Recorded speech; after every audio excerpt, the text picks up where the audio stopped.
সালামু আলাইকুম। কাছে দূরে যে যেখান থেকে আমার আজকের ভিডিওটি দেখতেছেন, আশা করছি সবাই ভালো আছেন। সবাইকে ওয়েলকাম করছি আমার আজকের ভিডিওটি দেখার জন্য। তো আজকে আপনাদের সাথে কিছু ফ্রোজেন ভিডিও শেয়ার করব। গাজর আর কাঁচামরিচের।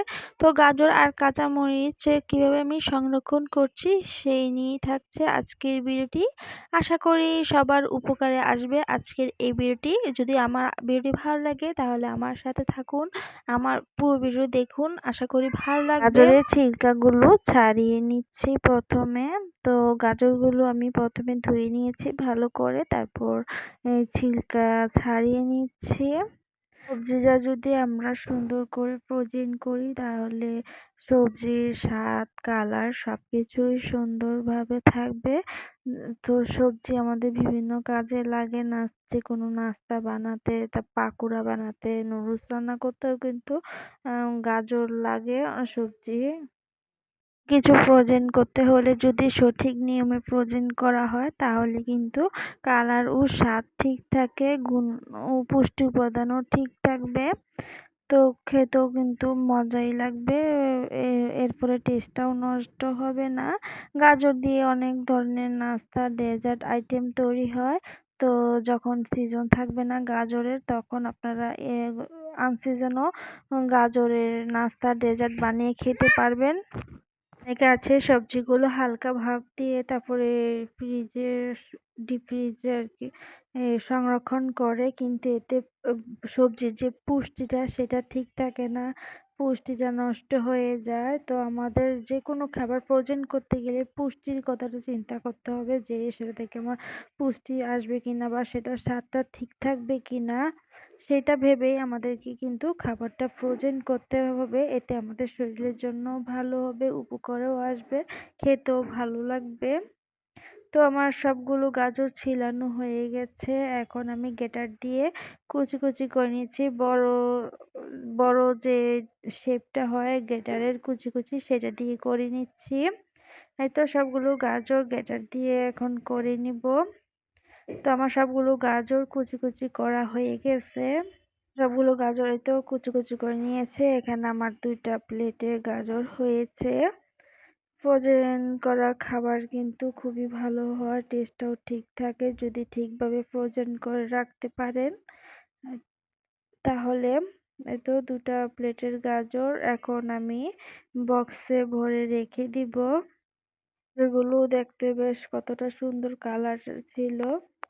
গাজরগুলো দেখতে মাশাআল্লাহ খুব সুন্দর লাগছে। তো আমি এখন একটা বক্সে ভরে নিব। শুধু বক্সে ভরে ঢাকনাটা লাগিয়ে তারপর ডিপ ফ্রিজে সংরক্ষণ করে নিব। এই যে ঢাকনাটা দেওয়ার সময় খেয়াল রাখতে হবে ভিতরে যেন কোনো প্রকার বাতাস না ঢুকে, তাহলে কিন্তু ফ্রিজের যে হিটটা সেই হিটে কিন্তু গাজরগুলো নষ্ট হয়ে যাবে। তো এই তো সবগুলো গাজর আমি বাটিতে নিয়ে নিলাম।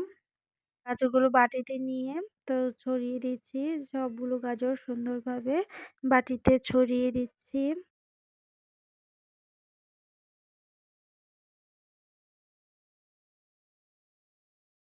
এখন ঢাকনা লাগিয়ে দিলাম, ফ্রোজেন হয়ে গেল। এখন ফ্রিজে রেখে দিব। এই তো এক বক্স ভরে নিলাম। এক বক্সে আবার হয়ে গেছে গাজরগুলো। আমি আরো পরবর্তীতে ফ্রোজেন করব পরে। তো এতটুকু আপনাদের সাথে করে দেখালাম। এখন কাঁচা মরিচগুলো নিয়ে নিলাম ঝুড়িতে। যেহেতু আমাদের প্রতিদিনের কাঁচা মরিচ লাগে তরকারি রান্না করতে, কাঁচা মরিচগুলো দেখা যায় নষ্ট হয়ে যায়। তো আপনারা যদি ডেটু ছাড়িয়ে নেন তাহলে কাঁচা মরিচগুলো ভালো থাকবে। তো ডেটু প্রথমে ছাড়িয়ে নিচ্ছি প্রত্যেকটা কাঁচা মরিচের। তো কিভাবে কাঁচামরিচ রাখলে ফ্রিজে অনেকদিন খেতে পারবেন, কাঁচামরিচগুলো নষ্ট হবে না। বাজার থেকে যখন কাঁচামরিচ কিনে আনি দেখা যায় 1-2 দিন গেলেই কিন্তু 2 থেকে 3 দিন গেলেই কিন্তু কাঁচামরিচগুলো নষ্ট হয়ে যায়, কয়েকটা পচেও যায়। তো একটা কাঁচামরিচও কিন্তু পচবে না। কিভাবে রাখবেন সেই কাঁচামরিচগুলো যেভাবে রাখলে পচবে না সেটাই এখন শেয়ার করব। তো আগে কাঁচামরিচের গুলো ছাড়িয়ে নিতে হবে। তো সবগুলো কাঁচামরিচের আমি ডেটু ছাড়িয়ে নিচ্ছি। তারপর কাঁচামরিচগুলোকে ভালো করে ধুয়ে নিতে হবে, আগে ডেটুগুলো ছাড়িয়ে নিতে হবে।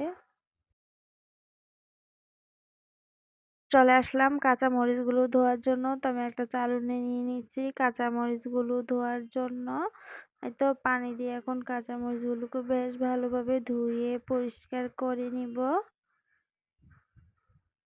কাঁচামরিচের গায়ে যেন ময়লা না লেগে থাকে সেভাবে ভালো করে কাঁচামরিচগুলো ধুয়ে নিতে হবে। যারা বেশি দিনের জন্য সংরক্ষণ করতে চান তারা ডিপ ফ্রিজে রাখবেন। আর যারা চাচ্ছেন যে আমার প্রতিদিনের কাঁচামরিচগুলো একটাও নষ্ট হবে না, তো তারা কিন্তু যেভাবে রাখলে ভালো থাকবে সেটাই এখন শেয়ার করব। তো চালুনি নিয়ে নিয়েছি ধুয়ে ভালো করে।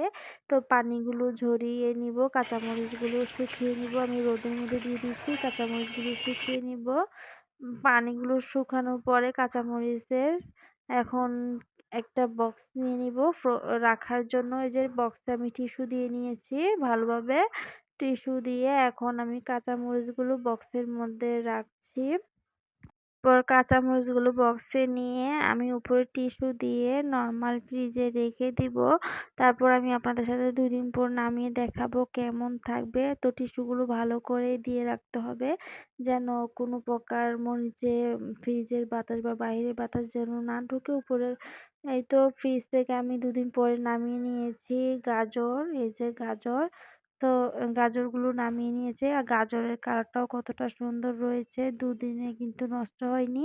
২ দিন কেন, কয়েক মাস রাখলেও নষ্ট হবে না। বছরখানেক রাখলেও কিন্তু নষ্ট হবে না। তবে কয়েক মাস রাখলে ভালো থাকবে, সবজিটা ভালো হয়। এই তো গাজরের কালারটাও বেশ সুন্দর রয়েছে। গাজরগুলো গাজরগুলোর কালারও নষ্ট হয়নি, স্বাদও কিন্তু নষ্ট হয় না যদি এভাবে ফ্রোজেন করে রাখেন। আপনাদের পছন্দের সবজিগুলো এভাবে ফ্রোজেন করে রেখে মাসখানেক বছরখানেক খেতে পারেন। আর এই তো ২-৩ পরে আমি কাঁচামরিচটাও নামিয়ে নিয়েছি। এই যে একটা কাঁচামরিচও কিন্তু নষ্ট হয়নি। তো দেখতেই পাচ্ছেন একটা কাঁচামরিচও কিন্তু নষ্ট হয়নি। তো কেমন লেগেছে আমার আজকের ভিডিওটি? আশা করি ভালো লাগলে আমার চ্যানেলে যারা নতুন এসেছেন চ্যানেলটিকে সাবস্ক্রাইব করে আমার সাথে থাকবেন। পরবর্তী ভিডিও নোটিফিকেশন আপনাদের কাছে পৌঁছে যাবে যদি আপনারা আমার চ্যানেলটাকে সাবস্ক্রাইব করে নোটিফিকেশন অন করে রাখেন। তো যারা আমার সাথে এতক্ষণ ছিলেন সকলকে ধন্যবাদ। তো ফ্রোজেন বিউটি আশা করি আপনাদের উপকারে আসবে। আজকের ভিডিও এই পর্যন্তই। সবাই ভালো থাকবেন, সুস্থ থাকবেন। আল্লাহ হাফেজ।